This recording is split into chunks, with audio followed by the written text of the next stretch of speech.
NetSparker, the developers of a comprehensive automated web security platform that includes web vulnerability scanning, assessment, and management. NetSparker's desktop and cloud-based security solutions employ a unique and dead-accurate vulnerability scanning engine that automatically verifies vulnerabilities and provides a proof of concept. For more information, visit them on the web at securityweekly.com/NetSparker. Are you an enterprise dissatisfied with overpriced analytics software that can't keep up with modern data? If so, then GravWell is the solution for you. GravWell is an unstructured data analytics platform for enterprises who demand total data visibility across their network. GravWell lets your security team go beyond the SIM and fuse data sources to correlate and answer questions you didn't know needed to be asked. Go to gravwell.io/securityweekly for an unlimited data trial and gain uncompromising visibility today.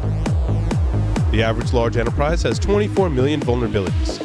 The good news is only 5% will probably be exploited. But which 5%? That's where Kenna comes in. Kenna Security's modern vulnerability management technology combines real-time threat intelligence, data science, and automated risk analysis to prioritize the vulnerabilities that pose the biggest threat to your organization. Team up with Kenna Security and make the most of your limited resources.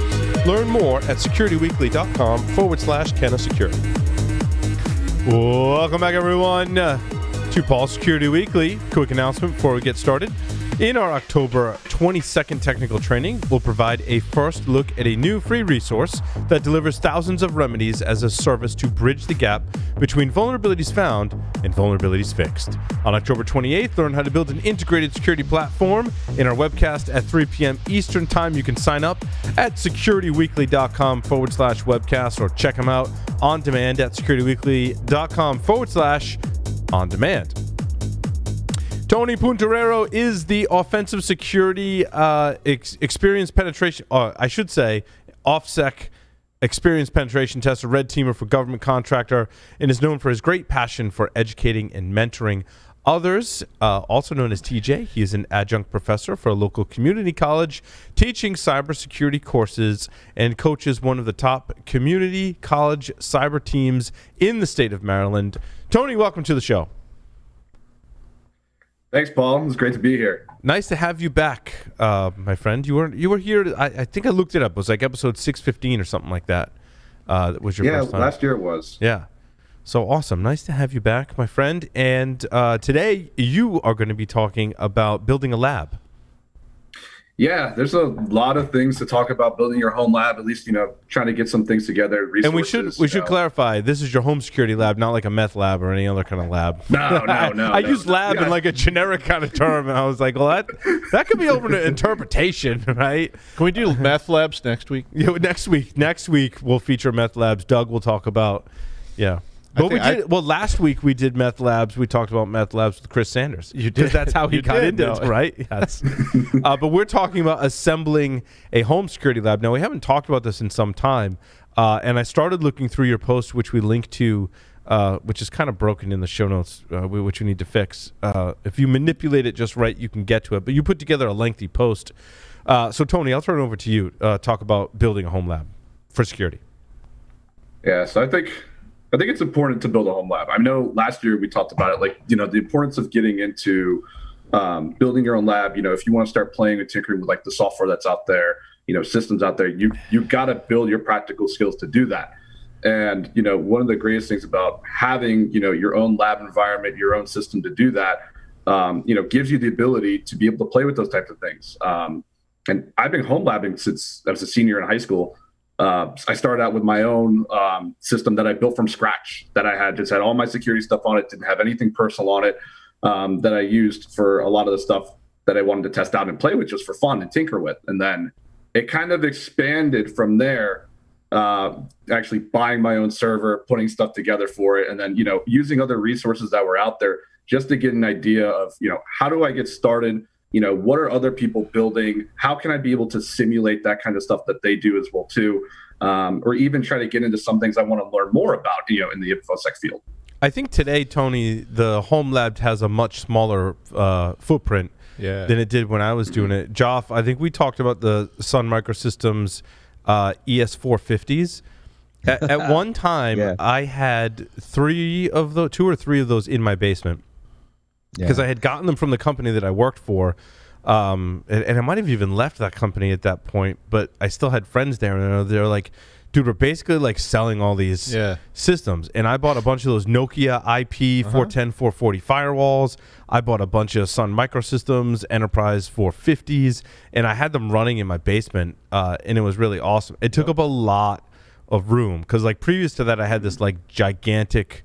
What was the company that made the big rack, like heavy duty, like rack gear? Now I can't remember the name of it. It was this gigantic server rack. It wasn't like a 19-inch rack. It was like a big work surface. Kind of thing, right? Real I old don't school. remember. I don't remember that. I don't remember the name. I do remember the E450 though, man. Right. And the reason I love that thing was it was just like the Borg cube. Right?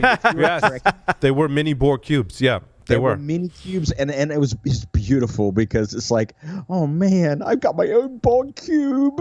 Right. It's so like, beautiful. I started with the gigantic server rack with all the gear in my mom's living room, which she wasn't happy about, but didn't make me move it, which was good. That's pretty nice. And a lot of listeners probably know the story. It's how I got my first job. Right. I showed them the picture. Like, this is my home lab. This is where I used how to learn how to use like Sun OS and all those things.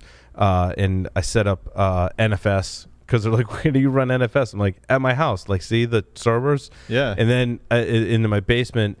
But then as time goes on, right? Like, you can, as you're describing, Tony, right? You build one server, and you can run a whole bunch of stuff on that.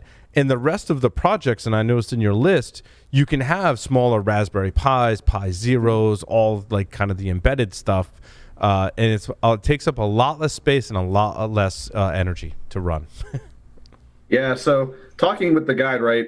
Some of the advice I put in, depending on, other people's certain situations, they may not have the space to put a full server rack in or a tower rack, Right. depending on what you needed for, I guess, depending on what you wanted to run, right? Intel NUCs, Raspberry Pis are such powerful devices now that can take up like a fraction of the space that a server would have, that you can still do almost, depending on what you want to do to build a lab, you can do the same amount of stuff as you could, at least. Unless you needed more higher end power, then you would look into getting a server. Like you Tony, said, one of the limiting factors I find with the with the Pi for this purpose, right? I mean, like you say, pretty much you can do a lot of things with a Pi, but it's also ARM based, right? So if you need to run any software that hasn't been compiled for that processor architecture, you're kind of out of luck, right? That's why I like to keep Intel gear around, because I find it to be a little more versatile than the Pi. And again, these are mostly edge cases when we talk about building a lab, because I mean, you put Raspbian on there and you can run a bunch of software on it, and it's totally cool, right? Yeah, like everybody runs the Pi-hole. Like that's one of the biggest ones. If you haven't played with the Pi-hole yet, getting started tinkering out with that's a whole thing that people should really look into, for fun. Trying to get understanding your network and security monitoring from there. What it does. I like for cheap, if you want physical hardware, I like the Kotom stuff. You can buy it on Amazon. It's really, really super cheap. You can get them, I think i3s all the way through i7s. You can get bare bones systems, and they've got a lot of different options. I mean, it's all made basically directly. Some of them have shipped directly from China when I've bought them. But I mean, most of your electronics you're buying to build your computer are made in China anyway, so I don't see a huge difference there, right? And I've used them for a number of things. I think they make a good choice for an Intel-based, smaller footprint, fanless platform. But I mean, I do want to say, don't you still think that everybody should sit down at some point and build like a 4U rack server? Yeah. I mean, with like a. I mean, I know not everybody can afford all these fun things, but you can get a lot of this stuff from like salvage and whatever. The first one I built, like a four CPU TN motherboard. So everything was like weird that I'd never worked with. It was all this like commercial stuff, and I learned all this stuff about RAM, and oh my God, I didn't really realize these wouldn't take that kind of stuff. And I built like a piece of iron that had 6 Vantech Tornado fans in it. It was in the basement of my house. My wife got upset about it because it sounded like, maybe you were like next to the jet engines taking off all the time. But it was really handy to run like VMs and stuff on later. So when I wanted to run like Windows VMs and all these kind of things, I was putting them on that side of the platform. So I guess let's start there. Tony, what are your thoughts and recommendations on hardware?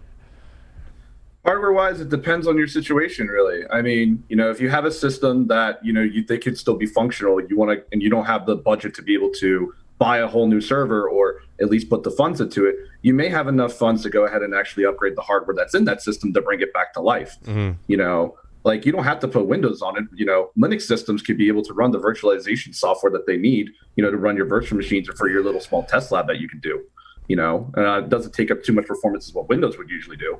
And you can find that stuff secondhand usually, right? Yeah. Hardware. Like, for instance, you know, one of the big resources that I remember seeing on Red's Home Lab subreddit was labgopher.com is a really amazing place to find servers that have a lot of specs in them that people sell, you know, pretty cheap. You know, like, for instance, I think the last server I saw last night had 64 gigs of RAM in it, 6 terabytes of storage in it, and it had a 12-core processor in it, 6 cores for like $120. Nice.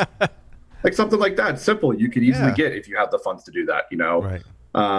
And I think the last thing, you know, would be is if you can upgrade the hardware in your one system, you can spec everything out. That's great to have. You know, if you could buy a separate system like a Nook, you know, depending on the size of this place, that's good as well too. Or even, you know, getting a server, if you have the space, you have the proper air cooling around as well too for it. Those are things I think, you know, would be great to try to get the hardware for. You know, and finding places like LabGopher, recycle places as well too that are around that are local. I even posted a couple links as well too on the guide that people actually go ahead and they actually recycle servers and they'll actually go ahead and ship them for you. You like SaveMyServer.com, for instance. And even like government surplus areas too have a bunch of servers going for auctions, but you have to be careful with those. Definitely. How careful? How like you might be getting something that doesn't work? It's not just that. I mean, well, that is one thing. But the other thing too is that depending on if you win the auction, the location of where you are, you do have to go pick them up. Yeah. So if you want to bid, for instance, you know, that had an auction for a set of servers, like maybe like 10 or 15 servers in Colorado, right? You have 10 days to go down there, get them, pick them up, you know, and then come back. You can't ship them. They won't ship them for you, you know? Yeah. So those are things you have to be careful about and be cautious about as well too, doing looking at those sites. Almost every local municipality too is required by law when they decommission to either destroy or put them up to surplus auction. And so checking your local area, obviously, like the recyclers, but also keeping an eye out for network gear too. One of the things that I see a lot of people kind of avoid is, you can do everything virtualized within the Linux side and you can do it all on one machine. But getting a good network set up with things like VLANs, where you're using a properly managed switch, some routing in between those VLANs, maybe even an IPMI out-of-band management network. So getting something like an old server where you have something to practice those kind of corporate or larger enterprise attacks. Those pieces, just knowing how they are set up and knowing some of the intricacies of the tools that admins have to use becomes very important. If you're not doing sysadmin work or network admin work on a regular as part of your, internship or as part of your study, then doing this yourself becomes very important because you won't know how these things are designed or set up. Oh, and getting older Cisco gear is easy. It seems like it gets easier all the time. It's so cheap. Like if you don't, of course, for your lab, if you don't need gig, you just want, like Tyler said, like maybe you just want a pile of Cisco gear. Right. You can buy that stuff so cheap. I mean, people that study for the CCIE, I found, will sell like their whole rig, right? And it's not like the latest and greatest. Maybe some of it isn't even gig, but like you can buy a whole pile of Cisco gear. And the advantage for doing security research on that stuff is typically it is running older versions of iOS because no one's bothered to buy the support contract and get it upgraded. Like it's like instant network security lab. CDP, I think, just even had a vulnerability. Like how great is that? You can pick up switches so cheap, routers, all that stuff, really cheap. Yeah. Pallet loads. Yeah. You literally could buy a pallet of Cisco gear probably for $200. I bought. So so I want to chime in here. The only downside is it depends on how noise sensitive you are, because if you're running this in your office, as most security professionals are, sooner or later you're probably going to develop an intolerance to fan noise, and probably excessive heat as well. So you've got to balance that out because I hate with a passion the noise from fans. Right. I mean, so, but that's why God created a little bit more. That's why God created Ethernet cables, right? And data centers. And data center, and even in your own house, like sometimes your boiler room has some extra space. Usually, it's pretty cool in there because it's just concrete, right? In most boiler rooms, like it's not the finished part of the basement. And in the house I live in now, I have a couple of racks that I bought really cheap on Amazon, and I rack a bunch of gear in there, and it can be as loud as possible because you know what? It's near the boiler. Yeah. So only the boilers make noise. So if you've got then you can plug in an good IoT area device. like the corner of a basement or something. Yes. You're in great shape. Right? Yes. If you're putting it in your office, then you're going to be like me, and you're going to search for the fanless gear, or you're going to replace fans with the Noctura super quiet fans, or whatever. That's how I got him to give me a server room down at school. I had a full rack in my office, and I just kept putting really loud stuff in there. And so every time like somebody would come by, I'd be like, "We'd like to meet with you." I would turn everything on, and it would be like, "Ooh." I'm like, what? I'm sorry, I can't hear you over the incredible sound of jet turbine engines that are running in my rack. And so they gave me a server space. Doug's been working in this field for a long time and understands the politics behind. It's important to know what buttons to press, if you know what I mean. Oh, yeah. Sorry, Tony. No, it's all good. We're just talking. I enjoyed this discussion. Yeah. I mean, these are questions that I have in the Home Lab guide. If you're going to build one, you need to consider these questions. You need to ask yourself these questions. Can you be able to handle this stuff? Can you, like Josh said, can you handle the noise, right? Can you be able to handle the heat that's also in there? Maybe a server is not for you, or even having a full rack is not for you. Going something in the small form or fanless, right? Is a great option to also consider as well, too. That's why the Intel NUCs, or even like the AMD NUCs, like the Ryzen ones that are starting to come out, are super powerful too. That can do a lot of things. For, like I said, for the factor that it is, it's pretty small. Yeah. We use Intel NUCs here for the studio, as well as the Kotam devices are pretty similar, even a little cheaper. But as we transition off of hardware, like what if many of us that are out there listening, right, live in an apartment, and you have some limited space. There might not be a whole lot of places you could put gear and deal with the heat that it puts off and the noise, right? What do you recommend for people? Obviously, you would look into the cloud, right? I mean, because we're not back in the day, we'd look for shared hosted space, right? And we had friends that had a colo location and be like, "Hey, dude, can I drop a server in there, right?"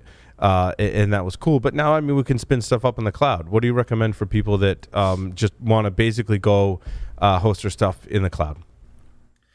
A really good question. The thing I can think of is this, right? If you want to go cloud, you have to think of the provider you want, because there's so many out there. You have DigitalOcean, right? You got AWS, Azure, et cetera. There's so many of them are out there. And depending on the credit and, how much you can be able to put in, spinning up your instances, right? That's also a big cost factor to come into play. So I usually suggest that if you're thinking about moving to the cloud, think of how much you want to be able to spend per month, right? And then think of also, how many systems you're going to spin up. What are you going to do specifically in them, right? And also think about, the pros and cons between each of those instances, because in some cases, you may not be able to run certain operating systems, because AWS, for instance, has a limit of that, right? Or a limit of different operating systems. Azure, for instance, if you want to run Windows, you could run full Windows, right? That's no problem as well, too. But in AWS, you might not be able to run Windows 10 or other Windows operating systems, but maybe except for Windows Server.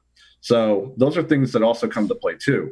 Those are really the big things I could think of on the top of my head. That's really the big one I have. I haven't thought about it in a while, but now that you say that, I have been looking at Terraform.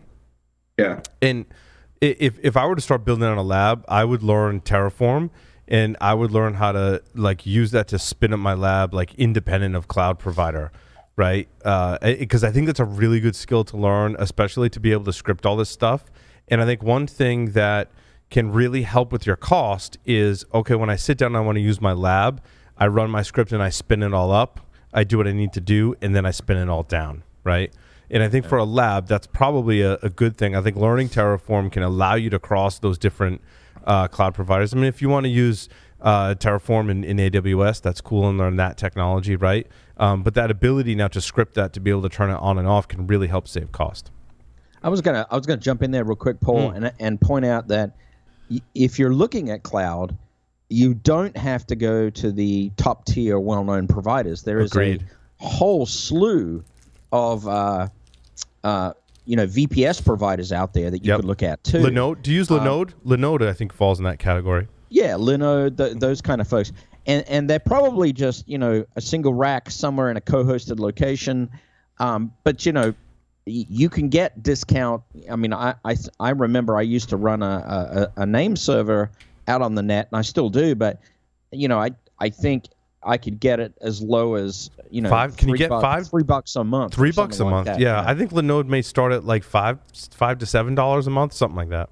Yeah, and you're pretty slimmed down machine, right? Yeah. You're not going to get much for that, but if you need to have a presence out in the cloud, it's worthwhile. But I got to tell you, and I think Tony probably agrees with this too, having at least one machine with a hypervisor on it that you can touch is really, really helpful, because there's nothing like there's nothing like being able to work with it directly yourself. And the fanless option for those who are adverse to noise, like myself, and have limited space, there are lots of fanless options now. The NUC is a great suggestion. And as you're looking at the cloud versus hardware thought, be sure you remember the power consumption. Because I know that I used to run a bunch of stuff at my house, and I kept getting these notifications from the electric company saying, your home uses 132% more electricity than the average home in your neighborhood. And I get those all the time. Well, that's because that's a grow house. That's a whole different problem. But yeah. Yeah, one thing to keep in mind too is you're building these. The hypervisor layer is another additional learning step that should not be avoided, right? Like whether you're using Hyper-V or VMware, there's a lot of great resources out there, such as VMware vMug, which is a local community VMware program that allows you to be part of like a monthly newsletter. You can get some discounts on it. Through that, you can get all of the VMware products and the licensing for your lab at like $200 a year.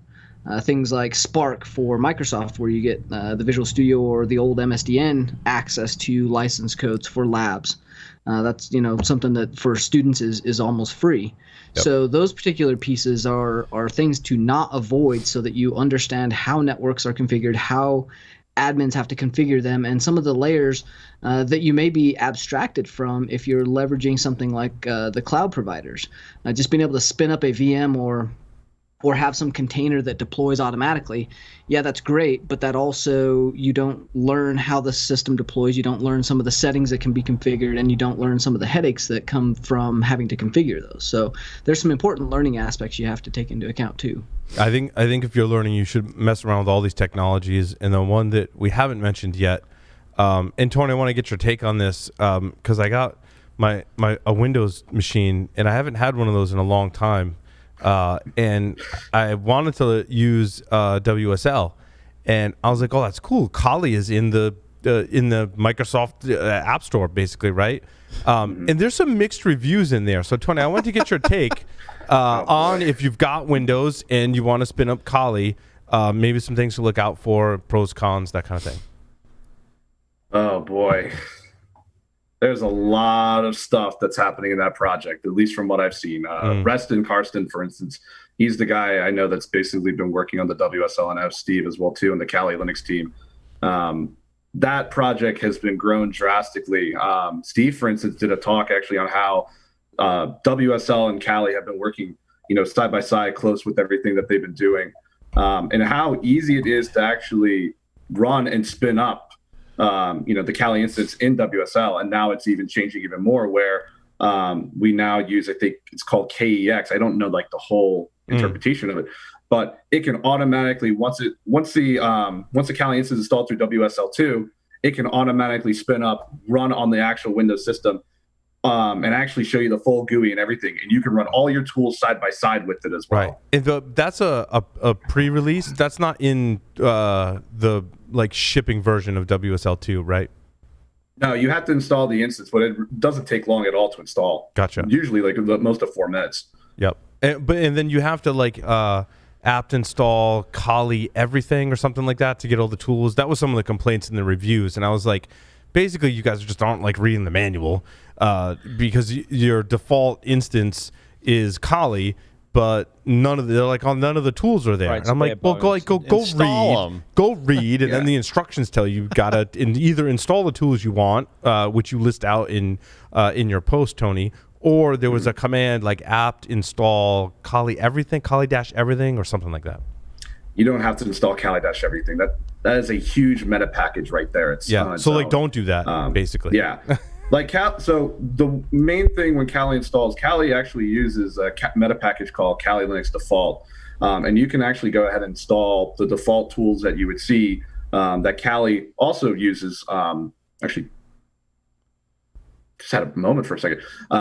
Kali uses like the default tools that a lot of common people use, but you can install other meta packages as well too. So like for tools for like password cracking, there's a meta package for that. Wireless tools, for instance, that's in there. Oh, so there's a whole subset of meta packages. So don't do everything. Yeah. Do the subset of meta packages. I got Start default first. If you don't want to, if you know that you only want to run a certain set of tools, you can start with the Kali headless meta package and then install the tools that you need on your own. And I think there's the one big thing that people do forget is that you can also build your own custom images, and Kali does have the ability to do that. Yeah, I've even done it personally to build some of my images, for certain occasions in certain scenarios. Like if I'm going out on an incident, I actually use the Kali Linux forensics package. Yeah, and that's the only meta package I use for the build. But if I have one that's specifically for like red teaming, where I only have a set of C2 frameworks I want to run, I have a custom package and a custom build script that'll do that.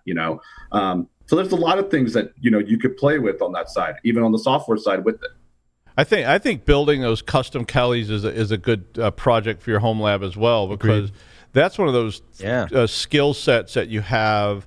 Being able to build custom things actually makes you a value-added player.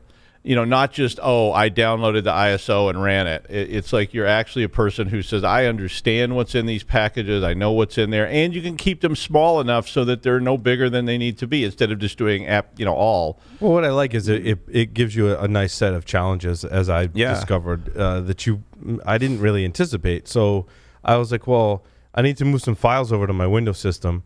And all of my drives are actually ext4 because I'm all Linux on all the rest of my systems. And I'm like, well, that's kind of interesting. And I'm like, well, rather than installing some software on Windows, which you could do, I was like, well, I've got Linux running on my Windows system. And then I'm like, oh, like access to those file systems, that's like a new thing. I guess in the later release, it's like it's in beta, I think, where it'll actually read the file systems. So if you run like Ubuntu 2004 and WSL2, you'll be able to go in there and actually mount drives, ext4 drives, so that Ubuntu can see them. But Tyler, have you played with this? This is like still a pre-release kind of thing. I've seen it documented, and that's a feature like on the cusp of being released. Yeah, it's pretty interesting. I think you can do a lot more with that, and I think that provides some flexibility, especially when you're trying to design. Like, one of the big focuses for me while doing labs now, and a lot of the people that I'm trying to like get into doing labs, is building something that is repeatable and you're able to script and tear down and tear up very quickly as well. Right. And so this is where that kind of starts to play into it. There's one thing I do want to mention too, is that you also need to have backups and snapshots. Yeah, I think that's one good thing that everybody should at least learn and understand. Having those places where, if those scripts that you automate don't work, or you make a change in those scripts that actually break something and you don't know what to fix, those backups can come in handy for that, and also even for the snapshots as well too, when you need to revert that system back to original state that you had as well, can really help out with the lab. That's why I like going back to your original example, Tony, where you're like, I built a computer and that was my lab. Like, I love that you build a computer, put Linux on it, have a bunch of drives in there. Backups are easy at that point. It's just DD, right? You can DD between the drives. Super easy, right? I mean, and what we're talking about, like mixing with Windows and WSL, like that stuff gets like really really tricky. But that is how you learn. But it is how you learn. I mean, you start out with something simple. Don't overdo it, and build that straight up Linux box and get it working and make it all nice and stable. And then, just like in the real world, just when you think everything's great, the company comes in and goes, "Oh, we're adding a division across the street that we're going to use Windows." Oh, and so throw a Windows box in there. Add that Ring doorbell into your. Yeah, there you go. Right. Get Ring doorbell running on Gentoo Linux, and you're all set. Yeah. So I want to comment, make one comment on WSL. I do wish that Microsoft had called the original Kali Barebones, because I think a lot of the feedback has been because of a misperception. The other thing that occurred in the early WSL project, which a lot of people don't realize, is it didn't have raw socket support. And so, if you turned loose like Nmap, for example, from a WSL instance, you could not nail up a raw socket, and you were not able to do like a port scan. And you can now, right? Because I think I tested that last week. Yeah, apparently that's been rectified. And because I was curious about your exact question, and I'm like, I need. In fact, I'm like, I need Nmap on my Windows system. I'm like, oh wait, I've got Ubuntu and Kali Linux on my Windows system. I'm like, what happens if I apt install Nmap? Am I going to be able to do raw sockets? and I found out the hard way in the early days of WSL. It's like, no, good try, right? But no cigar for you, all right. So Tony, is the raw socket support there now, or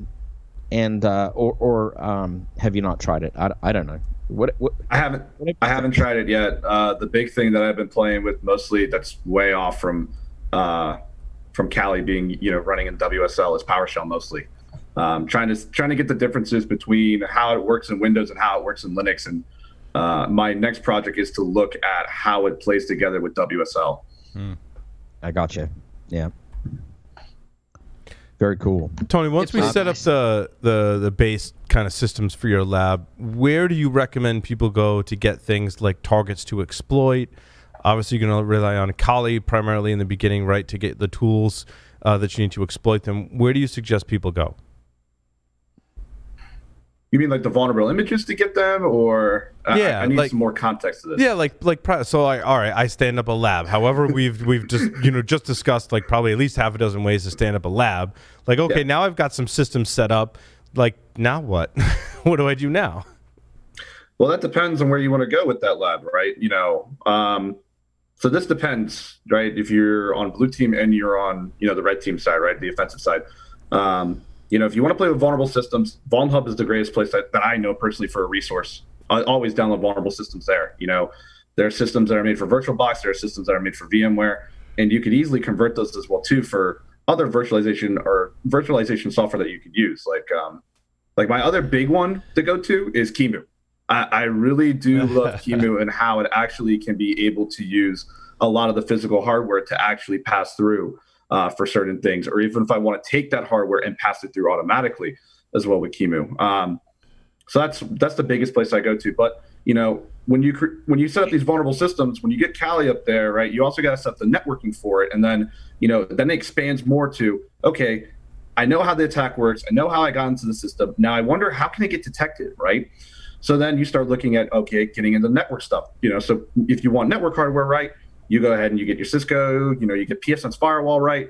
Or you set up as a virtual machine, so you scan that traffic, and then, you can add on stuff with, PSN's firewall moving there, or even with other security monitoring tools, adding a SIM to it as well.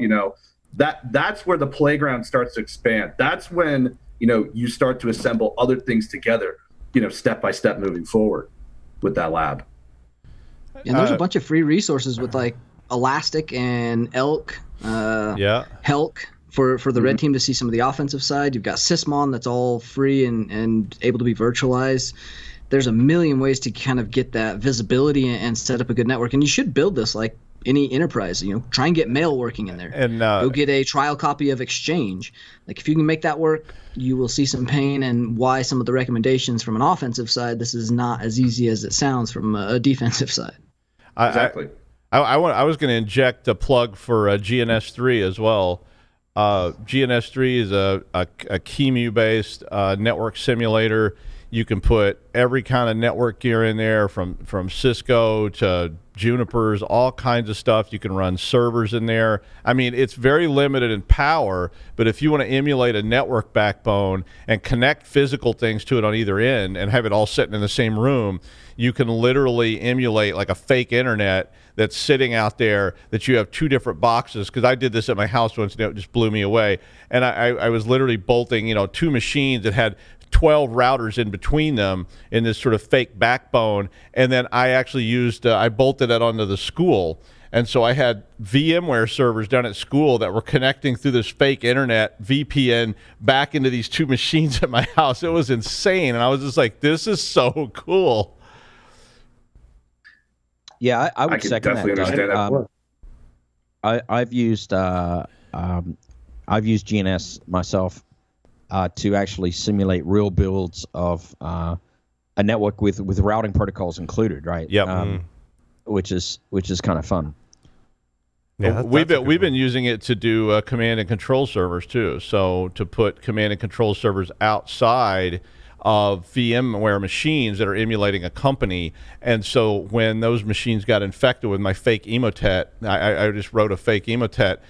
It reaches out to that command and control server over the fake, because we don't want to connect it to a real network, and it reaches out over that GNS3 based network and pulls things down. So we can see that in our SOC, and you can kind of see that stuff going on. So this is a pretty cool kind of thing to be able to do in your home, and you can do that in your home lab. I mean, that's not a horsepower thing or a money thing. It's just a building it thing.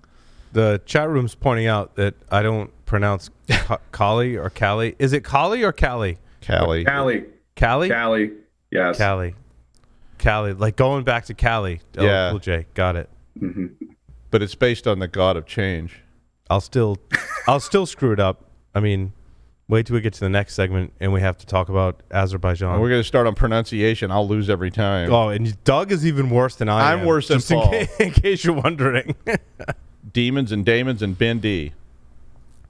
Tony, what I want to just talk briefly about how we get vulnerable targets, right? Do you I think people should build some themselves as well as acquire ones that exist already out there. Does your guide talk? I think it mentions in your guide how to get like good vulnerable targets, because sometimes that's hard, right? Is like I want to run a really old version of Tomcat and I have to dig to find it, right? So can you talk briefly about some of your recommendations there? So there's a lot of good resources out there, I want to building your own vulnerable system, right? Falcon Spy, for instance, recently published a guide on how to get started to build your own vulnerable system, whether it's with Linux, that I believe, with different types of software to find. And it's really tough to find some of that old software too, depending on what you need. When like you said, you have to scour through, the actual software vendor's site, try to find that old version, try to test it if it's even there, or even if they have it, I've even had points, the trouble trying to find Windows XP systems. And surprisingly, the best way to do it is go back to Wayback Machine and just search for Windows XP and then find the official Microsoft's download site for Windows XP, and it still works. Nice. So stuff like that, simple, looking at Wayback Machine and, building your own vulnerable systems, they do take time.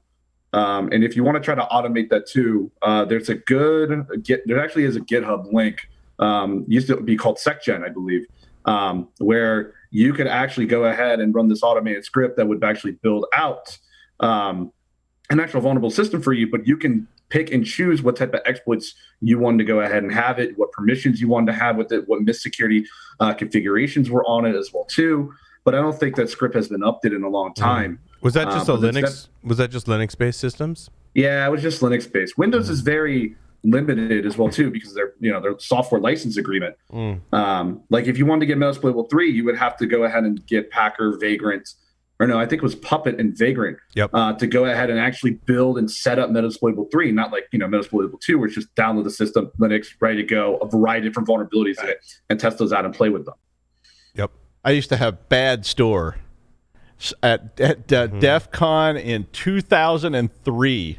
somebody gave me a copy of Bad Store on a floppy disk, and I used that thing for years, and it still exists. You can get, they have a website now and all this stuff, but they roll out all kinds of web servers that have every vulnerability that has ever been seen in, from JavaScript stuff to HTTP stuff, and you just put that on a VM web server and set it in your network. And there's a huge target to fool with. If you're just trying to get started, it's free. It's fun to play with. And a lot of them are really easy vulnerabilities that you can get. But yeah, like going and getting Windows NT or something might be fun. When I decide to reverse my mindset of building secure Docker containers, I'm like, oh, if I just reverse everything that I would want to do to build a secure Docker container, I can build lots of really insecure Docker containers with really insecure software. And I find that's a really good way for folks that are getting into the field and building their lab to, one, learn Docker, and two, build really vulnerable Docker targets, right? I mean, and oftentimes they don't have to be vulnerable. I think it was someone told me it was Josh Wright working on some labs, using Docker to spin up a few hundred hosts maybe to do your Nmap port scanning on, right? Docker has some unique opportunities there. I did that. Tyler and I were trading some tips back and forth, and I built a really insecure Tomcat instance just by backing off on the versions, and rather than upgrading my libraries, downgrading all of my libraries and software so that the older versions would work. And I'm like, oh, look at that. Lo and behold, I got a runnable Docker container that can run Tomcat version 4, right? I'm like, that's kind of cool. I'd love to see the community doing more of that as well. Yeah, Docker containers are a good option as well, too. I mean, there's other container programs as well that you can use, but be careful with the resources you give it and how much it's going to take as well, too, if you're going to be running this with the software that's on it. The other thing, too, that I also wanted to mention is that if you want to test out exploits, right, Exploit DB, for instance, a lot of those exploits also can contain the vulnerable app itself that you can download and you can play with and run it for that operating system and test it out to see if it works. If you need to make modifications or changes to the code to update it with, the new program or, with the program to modify with the language for it, you can go ahead and try that and play with that yourself too.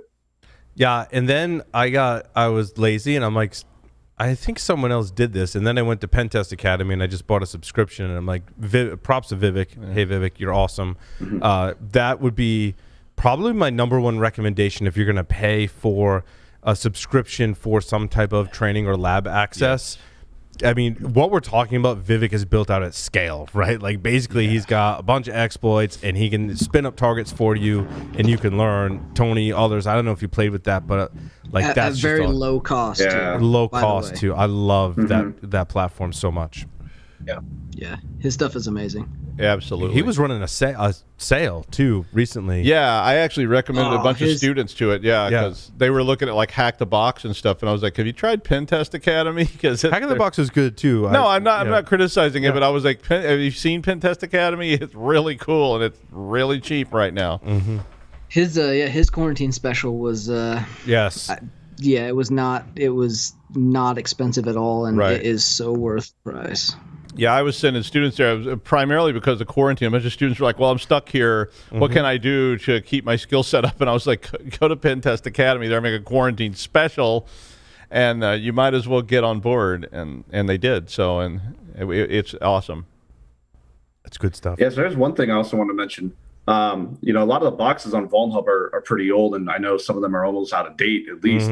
But I know at Offsec, we've actually started our own called Proving Grounds PG Play, where we're starting to bring a lot of those old VulnHub boxes back where you can actually play with them and have your own instance to play with as well. So just you download a VPN pack that's there, you get an account registered. And once you download the VPN pack, you can go ahead and select whatever system you want to play with that's on there in PG Play. And you can actually go ahead and play with the system that's actually from VulnHub and then see the write-up that the author actually created as well, too. Oh, that's awesome. Oh, cool. Yeah, I was going to ask about write-ups. I was thinking, when getting started, having write-ups is kind of useful. But as we talk about these older vulnerabilities, are they still around and up and findable, or is it getting to be Google full time? Massive Google time. I'll go ahead, Tony. It's your segment. I was going to say, I could say this. There are author write-ups, and I know they're not posted, but there's definitely a lot of community write-ups that are out there that talk about their techniques, their ways of getting initial access, and then, trying to escalate their access further, right? But the nice thing about it is that, with a lot of these older boxes, I usually tell even my students that there's always more than one way to get in the box, whether it's intentional or unintentional or even unintended, right? And there's a lot of great ways that a lot of people, can write about these other things. So like, for instance, one of my students was doing Stapler as one of the boxes. And in Stapler, he actually used an old vulnerability to get into the FTP service that was on that box. Well, the way I got in from the write-up was actually using SMB. So that was something new that I didn't know about, and I didn't see in a write-up. I was like, hey, you need to actually write this up, and he actually did. So that kind of stuff is really cool just to be able to talk about, and learn more about too, because there are a lot of things that we may go down through an intended path that maybe also other people are not even sharing, those other ways. And that's what I like about Proving Grounds, is that we could be able to do that, and we could do that with the community as well too, and with the members that are in OffSec community to talk about that stuff. So where I'm coming from is that how high do you want to set the bar to get started? Because I don't want people giving up because they can't freaking break in. I'd say get started. Right. The big focus is to learn, right? There's no competition. There's you're not competing against other people with it. The main focus is to learn. And if you get stuck, find the write-up that's out there. Go ahead and use it to learn, and then challenge yourself afterwards by doing the other boxes that are there. That's the big thing that I try to emphasize. We all have to start somewhere, right? When we're learning about these things, and also wanting to get more interested in, some of the situations that we see as well too, that's out in the real world, right? And the only way we could do that is, by building our practical skills, is to test these things out. What I was going to say was I do think maybe we should hopefully start seeing some people develop like archives of these things like Lee's talking about. Like there used to be one that was out there called Hackers Lab, which was around, it was in Korea, I think. And I used to send students there all the time. It was free. It had all these different exploits. You worked through levels. It was very, like the things you see today.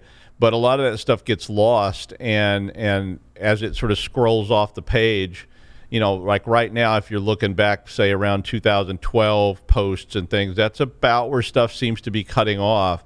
So all that earlier stuff, which that stuff's still out there too, but it's hard to find now. And so it would be, so maybe somebody out there like start building a corpus, as they call it in academia, of all these posts and how-tos and things of different systems down through the years, because I think someday somebody would like to go, even today, I'm sure there's people going, how did you break into, Windows NT or something like that?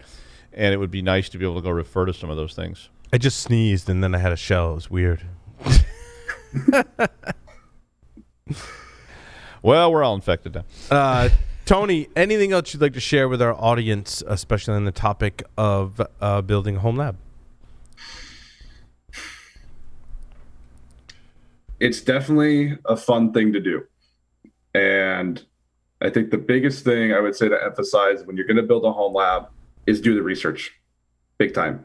My guide doesn't have all the answers, and it probably will never will.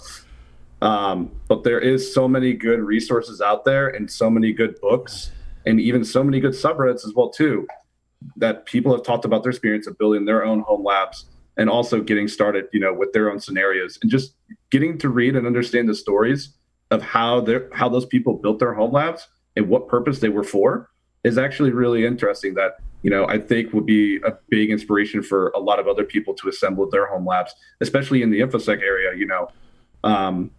where we have so many things that we want to learn, we want to try to learn, but we can't. But there's a good place to start doing that, when you have the time, if you're interested to do that.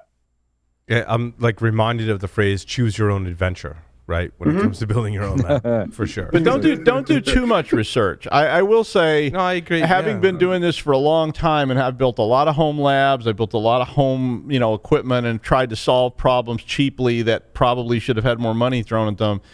I did learn a lot but I mean, things did burn and occasionally melt and there. Hopefully, it wasn't your internet-connected chastity device, which we'll talk about in the next segment. But I did get 386 branded on my hand one time because I reached inside of a box and I leaned up against the CPU, and it was so hot. When I pulled it out, you could literally see the 3, 8, and 6 on my hand, and I was like, "Oh, that's going to hurt in a minute."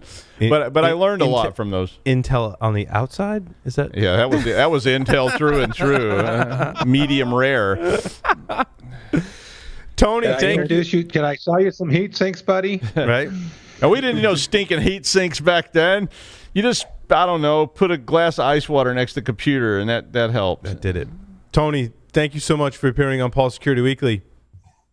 Thanks, man. And thank you all. It's really great to be back here and be able to talk about another topic, and hopefully maybe I'll be back on the show again. Absolutely. Anytime, my friend. Tony's article on building a home lab and a link to his GitHub is in the show notes on wiki.securityweekly.com. With that, we'll take a short break, come back, talk about the security news for this week.